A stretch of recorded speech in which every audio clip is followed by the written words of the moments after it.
Warning. The podcast you're about to listen to is rated N, not for everybody, especially the people who just don't get it. I've been gone for so long, but honestly, today I wanted to talk about a topic that made me actually start doing the work in my healing journey. I wanted to talk about attachment styles today. And I don't want to sit here and just teach you the attachment styles and whatnot because, I'm pretty sure if you're in college and you took a psych class, they definitely taught you these. But it's more so how to recognize your attachment style and to really change it to be secure. I really understand it to the point where you realize you're doing uh, an old habit or just something that people under these attachment styles do, and to stop it and do more so the right thing. Um, Being in love is really dangerous. It is so dangerous. People do crazy things out of love. People do crazy things for love, you know? I can say myself, everyone has that dumb phase with that one person, and I definitely been through that phase and I done a lot of dumb stuff. Not recently, but love is a drug. Like how people say love is a drug, I truly believe that it's a drug. It is addicting. It is addicting to feel wanted, to feel needed. It's just natural responses as humans. And people don't realize all these things stem from our childhood. The reason that we are so people pleasy, have abandonment issues, this, that, and the third is from our childhood. Literally from ages 0 to 2. Like the attachment style is developed from your attachment style. It was developed from the age 0 to 2. I learned this from Thias Gibson, I believe her name is.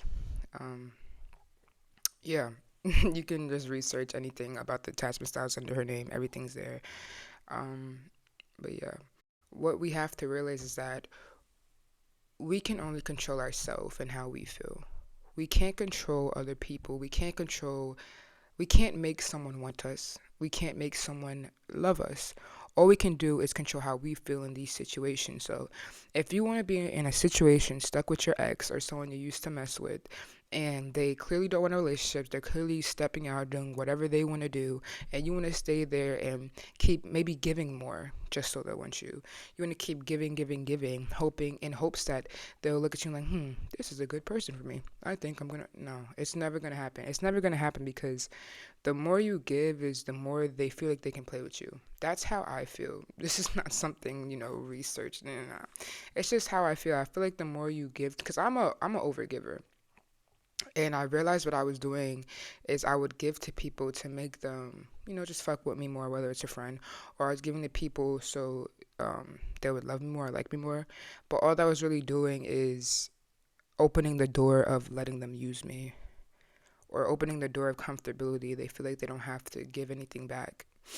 Um, that's why you have to really look at yourself, and you have to really realize that you can't control situations. You can only control how you feel. So if you are gonna mess with that ex and they're doing what they're doing, and you have to realize that at the end of the day, if they want to do them, they can do them, but at the end of the day, you have to do you, and you can't let them doing them affect how you feel. And if it does affect how you feel, then you shouldn't be in that situation in the first place. Once you really surrender and accept the situation for what it is, you're gonna learn how to navigate it for real. But it's all about surrendering and realizing what a situation is. If you want to be delusional and you want to think that your ex really wants you, or that past situation gonna want you, or that man that's never gonna want you gonna want you, if you're gonna think that, then you can't navigate the situation because you're never gonna approach it correctly because you have such a false viewpoint on it. You know what I'm saying? If you view the situation for what it is, okay, my ex does not want me no more. My ex is doing dumb. My ex loves me, but they just can't be in a relationship. Once you realize that is the situation, just that, then you know how to move. Whether it's okay, I can't handle all this emotional nonsense, let me just retreat, stop talking to them. Whether it's something like that, or whether if you can be in it, because some people can be in situations like that and still know how to control their emotions. Da, da, da, da. Before I get into these attachment styles, I want to just say, I don't want you to push yourself forward. I don't want you to force yourself to get up and heal and things like that. I want you to love yourself forward. I want you to do the things that you need to do every day. The one thing you need to do every day to love yourself a little more. Whether that's just listening to music and dancing around your room. Whether that's just making voice notes about how you feel. anything. Love yourself for it. Don't push yourself for it. The rules that we have about love, the rules that we have about what love looks like, is stored in our subconscious mind, and these styles explain those rules. Our subconscious mind does not speak language. So when we do certain acts, or like we just have like insecure moments and act out of insecurities and things like that, a lot of us don't recognize it's that we're being insecure. A lot of us are actually just feeling those emotions because we think this is how love looks like, this is how we should be loved. So then when we're not receiving it, we tend to act really irrational, right? But that is what your subconscious mind thinks what love is, based on your childhood, your past, anything, right? We should all strive to be more so securely attached rather than anything else. My fault. For attachment styles: fearful, avoidant; dismissive, avoidant; secure, attached; and anxious, preoccupied. So my attachment style is anxious, preoccupied. Basically, like I said earlier, these attachment styles stem from when you're 0 to 2.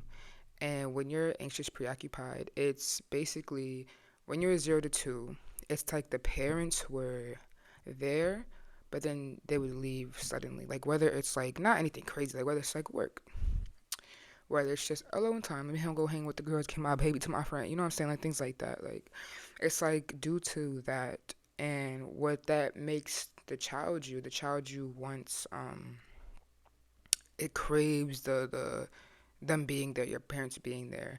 And then when they're away, it's like, you feel type of way, whatever, whatever. But when they come back, it's like, yes, like they're back. Like it feels even better. Like, you know what I'm saying? So it's like a mirror. Like, so now in relationships now, people who are anxious, preoccupied, myself, but I'm working on it, you know? So people who are anxious, preoccupied, they are honestly worried about being abandoned a lot. Like their whole thing is like, I don't want to be abandoned. I want them to stay here.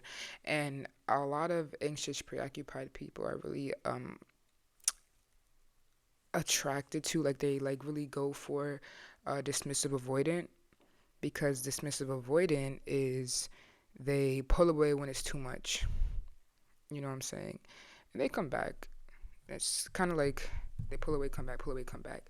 And anxious, preoccupied is they feel like they have to work for someone to love them and for someone to say, so they naturally attract to those types of people.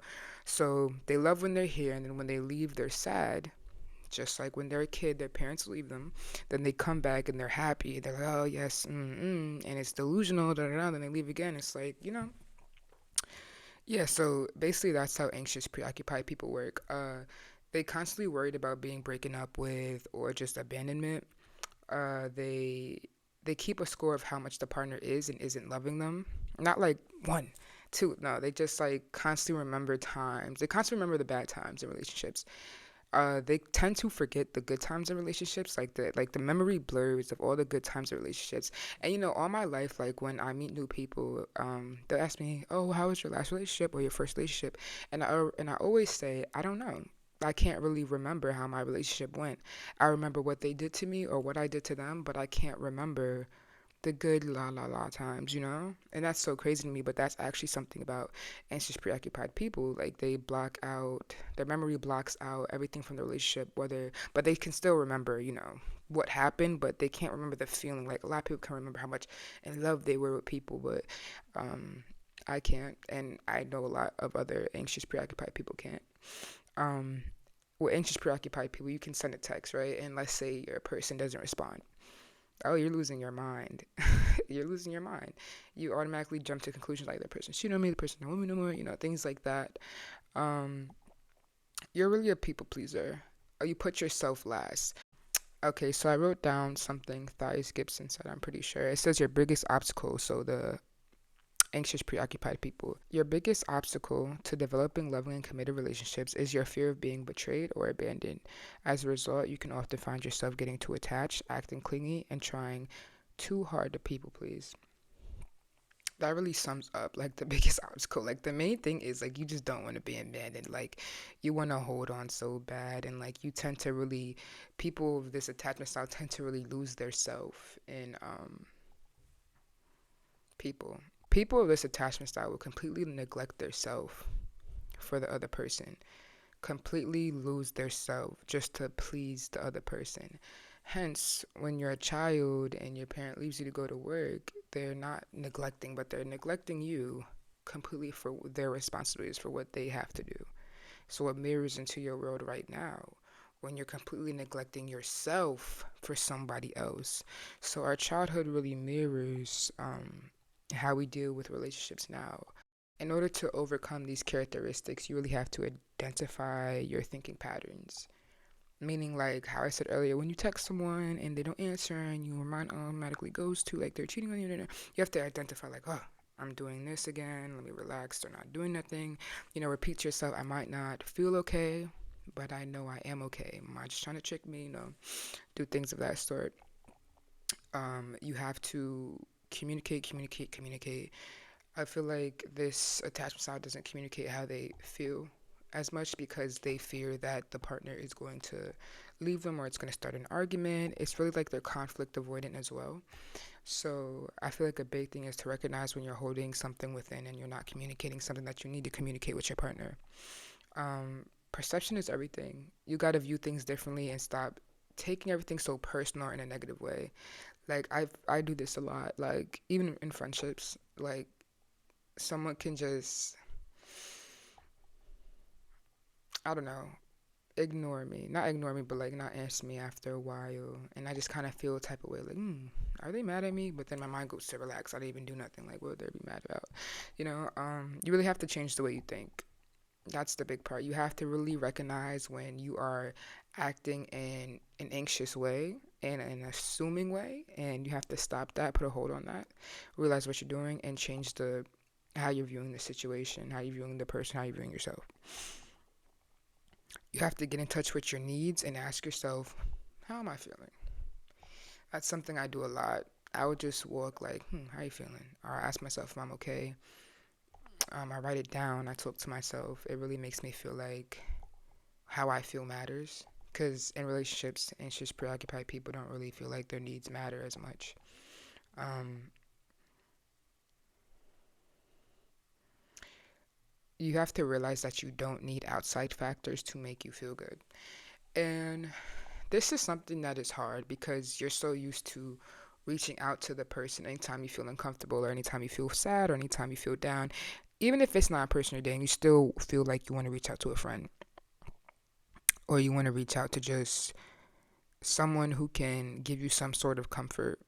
We have to try to actually learn how to self-soothe ourselves because as children we wasn't taught how to self-soothe ourselves. So in times that are hard or even in times of loneliness, you can't just call somebody. You can't just hang out with somebody or call your ex or hang out with your boyfriend or girlfriend. No, we have to learn how to self-soothe ourselves because when we don't learn how to self-soothe ourselves, we rely on external factors, whether it's like substance abuse, whether it's like food, or whether it's people. And that's really bad because you can't rely on anything but yourself to make you feel good. Those things are only temporarily making you feel good, but I don't want you or myself to get to a point where you completely lose yourself and don't even know how to circle back to yourself in times of need because the only person that really got you till the end is yourself. Nobody else can give you everything that you need but yourself. This next attachment style is dismissive avoidant. Um, Basically, as a kid, 0 to 2, you received a neglect. Like this, like your caregivers, like, I'm not gonna say they just didn't give, it's more so like, I mean, yeah, it could be like that, but like, it's more so like they didn't attend to your needs emotionally. They just wasn't there for you. Like, it was really a lot of space between you and your caregiver.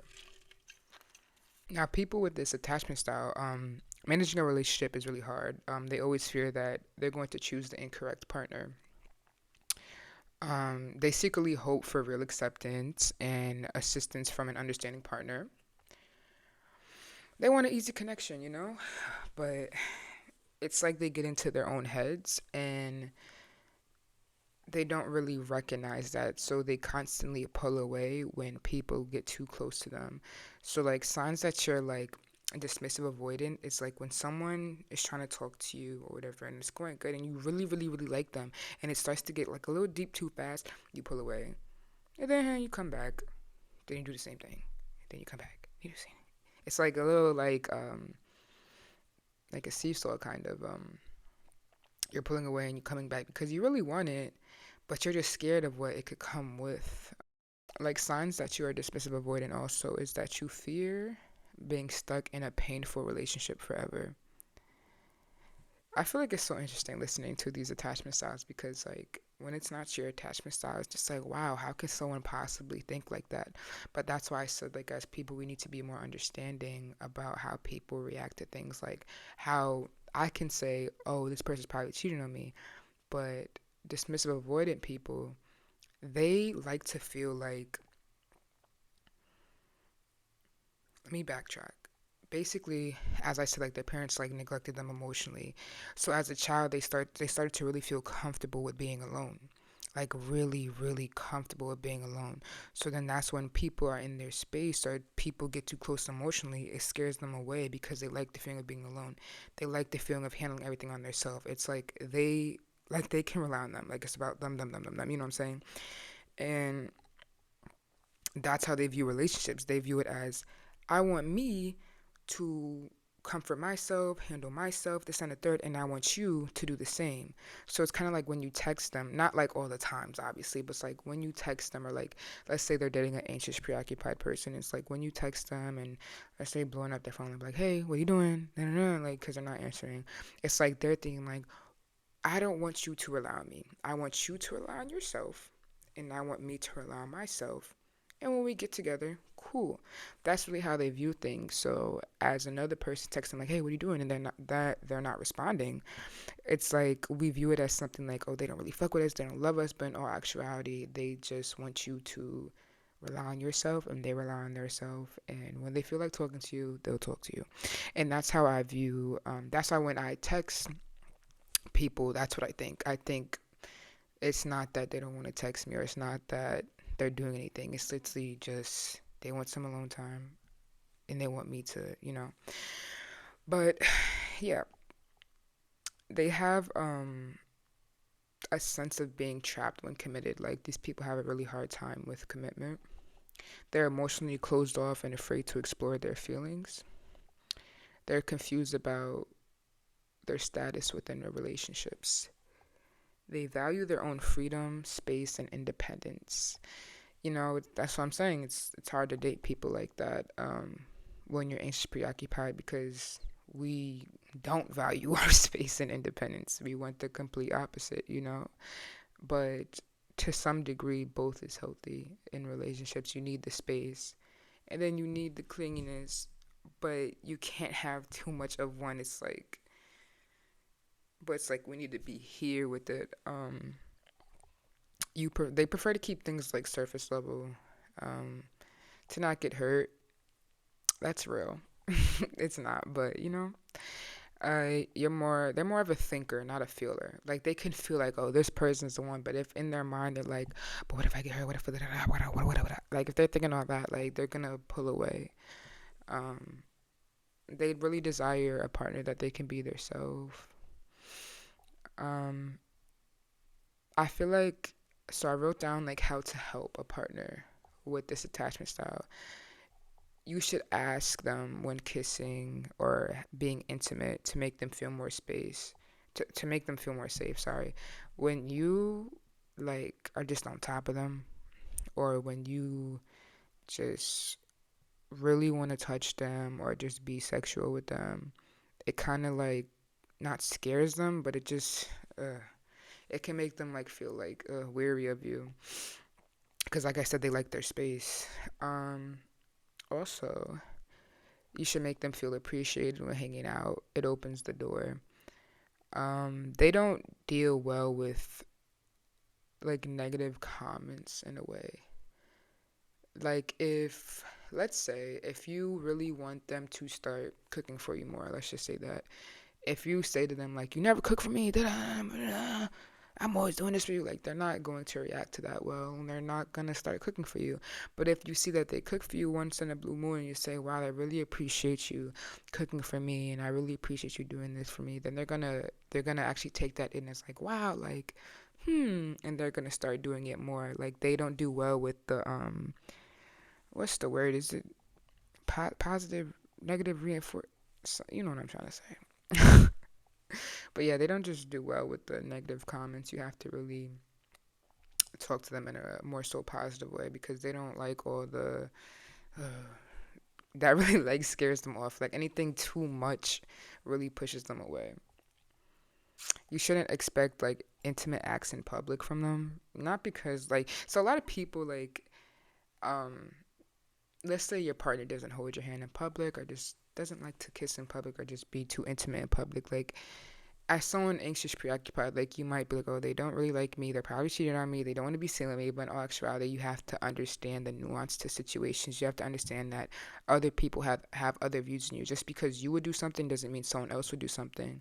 And we just have to understand that as a whole because you keep holding people to a certain standard to treat you a certain type of way or to do certain type of things that when they don't meet that standard, now you're hurt and you're left in the dust. But in all actuality, in their mind, they're not thinking like that. They're just doing what makes them feel comfortable. And in your mind, you're thinking they're not doing certain things because they don't like you or it's this. No, we have to stop. We have to recognize the anxious thought process and stop ourselves from digging ourselves in a big rabbit hole, if that makes sense. And lastly, like they really like alone time. Like you have to give, um, what's this attachment style? Dismissive avoidant alone time. They love their alone time.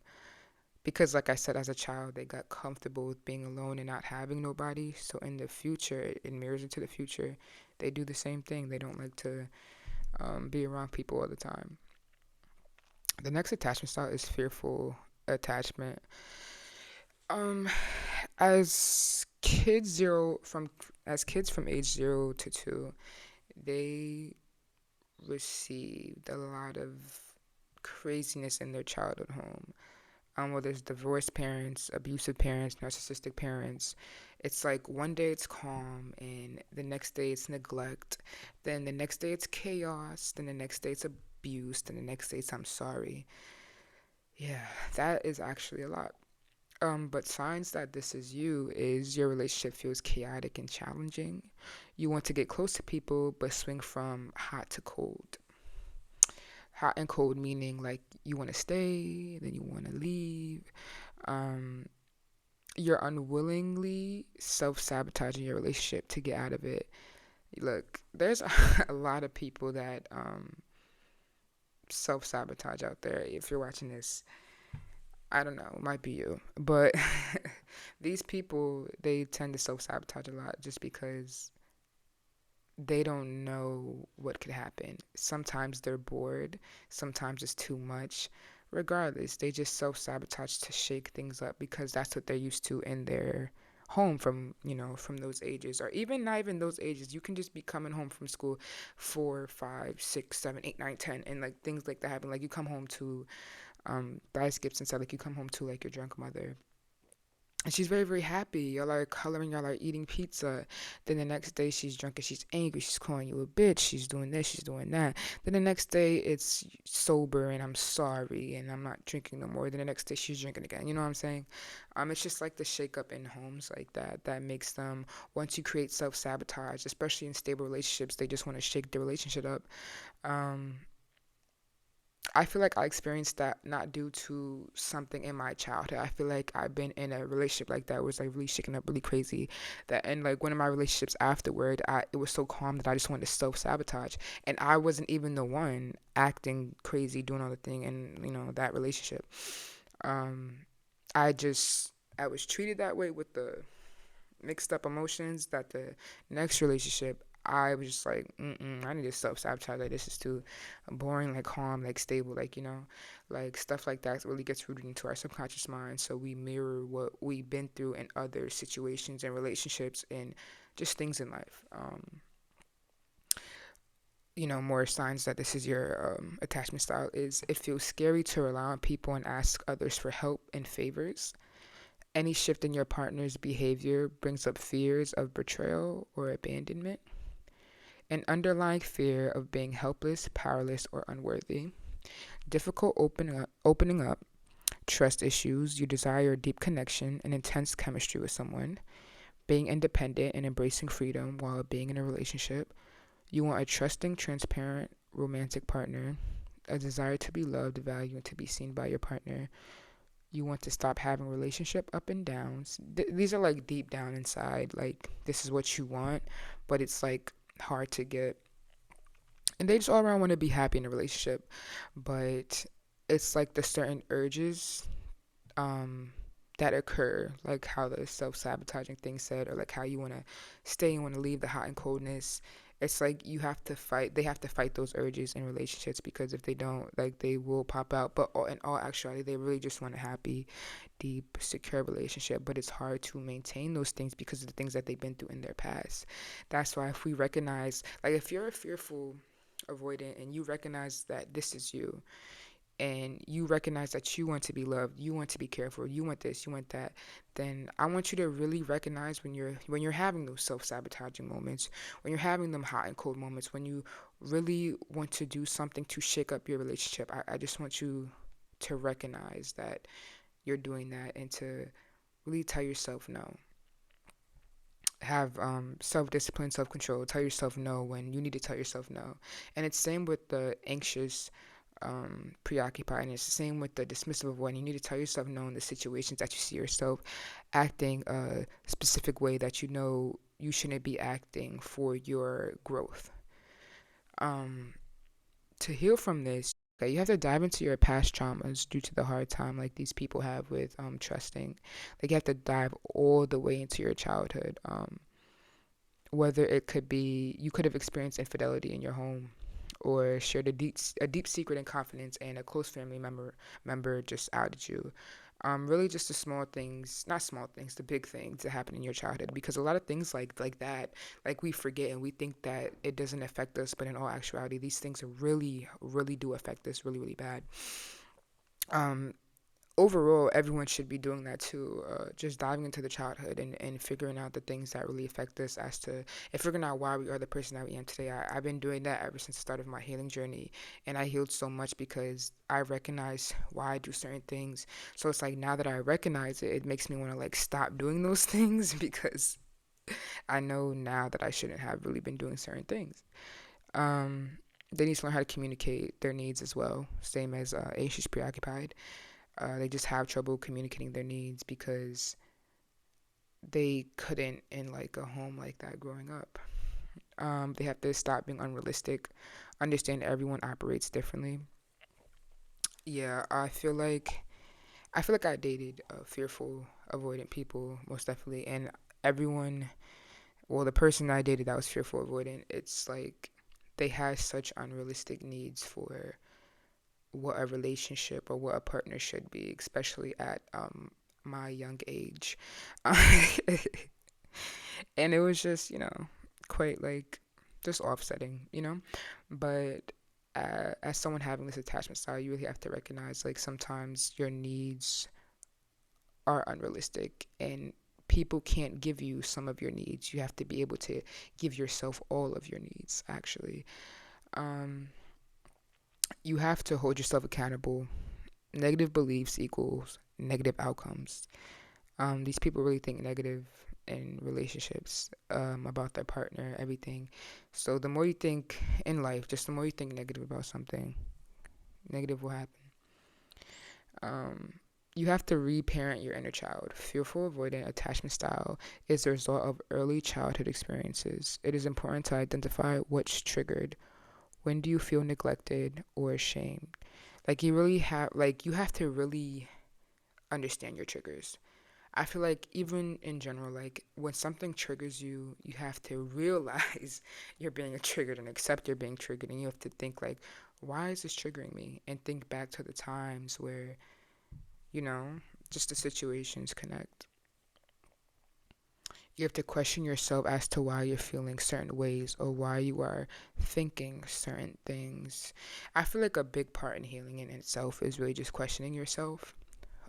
why you think this way, why you feel this way, why you did that, why you want to do this, why aren't you doing this. Like, these are like the questions we have to ask ourselves in our healing journey in order to properly heal, because it gives us better access to the things that we need to fix, if that makes sense.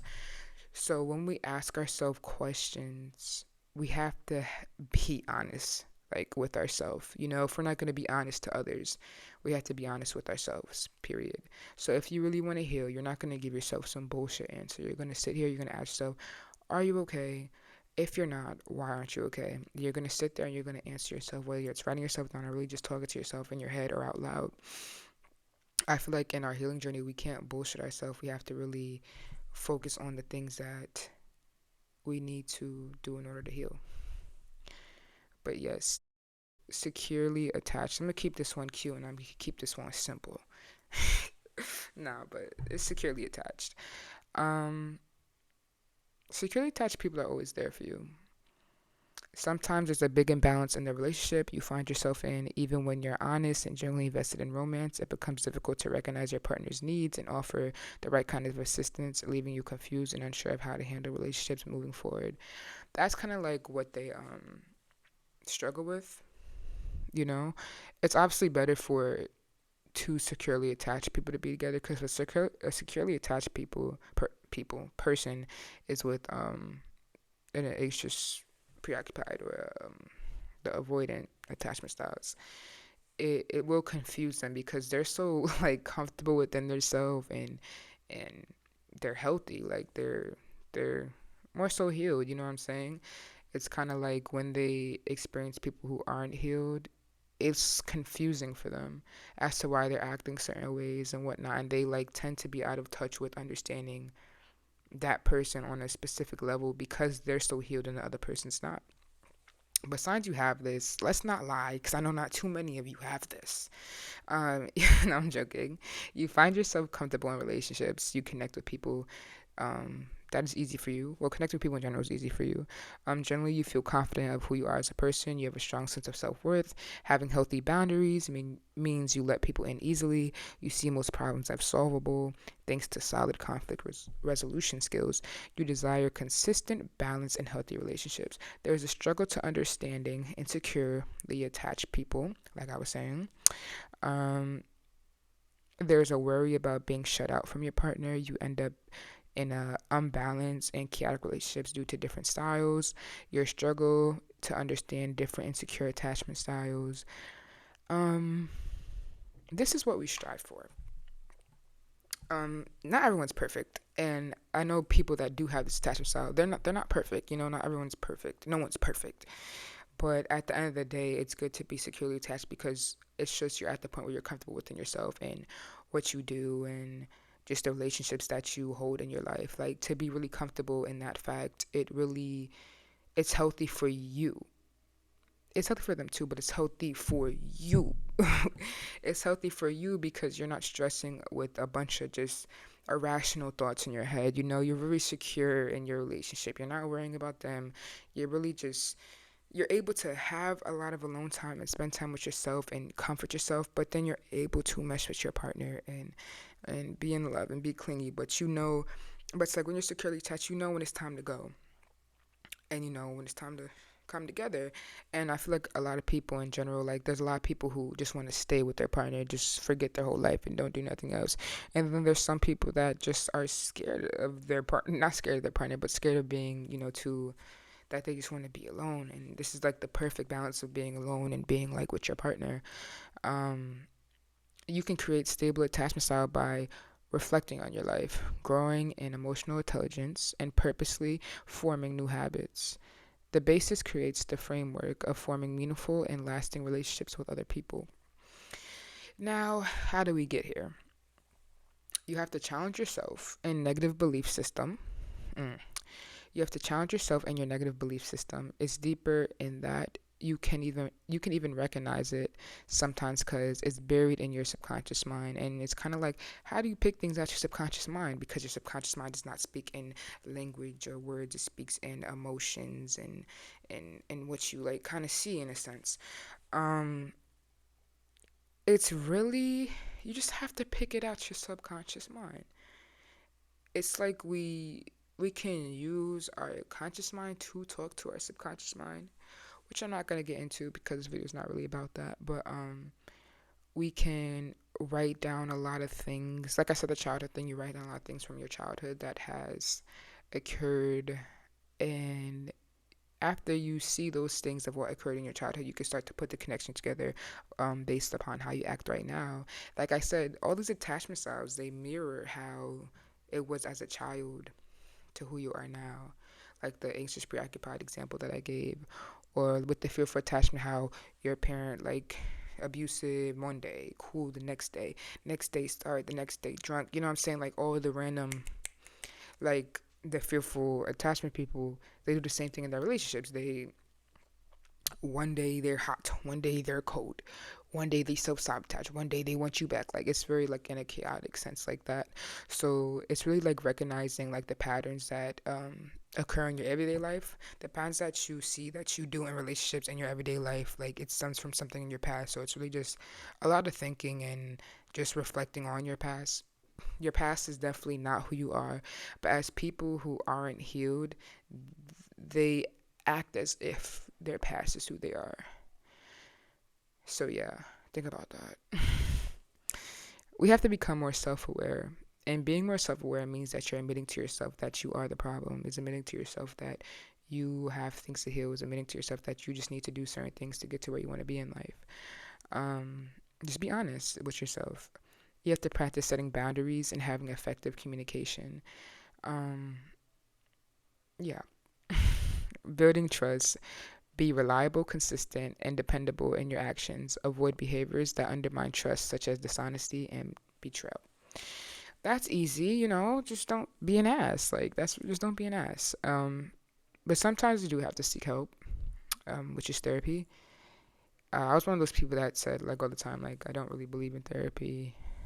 It's no use of it. But in all actuality, my therapy, like going to therapy, caused like a lot of growth for me to a level that I never even expected to see, which is crazy because I was a person that didn't believe that therapy worked for me because I'm so self-aware and because I can like recognize where things go wrong and, you know, happen in my life. Like I'm really like one of those people. I'm really self-aware. I tell myself when I'm wrong, you know what I'm saying? But still, being a self-aware person, therapy still helped me with a lot, and it made me recognize a lot of patterns that occurred in my past, and it helped me recognize why I act the way that I act now. Like I figured out so many stuff about myself, like so much stuff about myself based on my past, and I feel like everything starts from the past. I'm really not one of those people that like to focus on the past and whatnot, but we have to in order to change. We have to in order to heal. We have to in order to be the person that we want to be in life. If we want to heal, we have to look at the past, point blank period. If we want to heal, we have to pick out the things that are stuck in our subconscious mind that does not serve us, that does not help us, that doesn't lead us to where we want to be in life. We have to overall do better as people. And if you're still listening to this, I just want to say that you are cared for and you are loved. And if you don't think that you are, I love you. And if you ever need someone to talk to, I'm here, like for real. With that being said, I just want you to heal. I want you to keep healing, keep focusing on yourself, and keep being the person that you want to be. Not the person that you are. Be the person that you want to be. I want you to live your life as if you already have it. Can't depend on anyone. Sooner or later, you need to learn that no one else is going to take care of you. No matter how many starts I get, there's always the same ending. Everything falls apart, and I end up alone. Like sometimes I have this tiny voice in the back of my head that goes like, hey, everyone hates you, and they're not wrong to feel that way. You can't keep doing shitty things and then feel bad about yourself. Like that makes it okay. You need to be better. I do love you, by the way. I mean, as much as I'm capable of loving anyone, which is never enough. I'm sorry. It doesn't get better and it doesn't get easier. I can't keep lying to myself, saying I'm gonna change. I'm poison. Bojack. I come from poison. I have poison inside me, and I destroy everything I touch. That's my legacy. Suddenly you realize you'll never have the good relationship you wanted. And as long as they were alive, even though you'd never admit it, part of you, the stupidest goddamn part of you, was still holding on to that chance. And you didn't even realize it until that chance went away.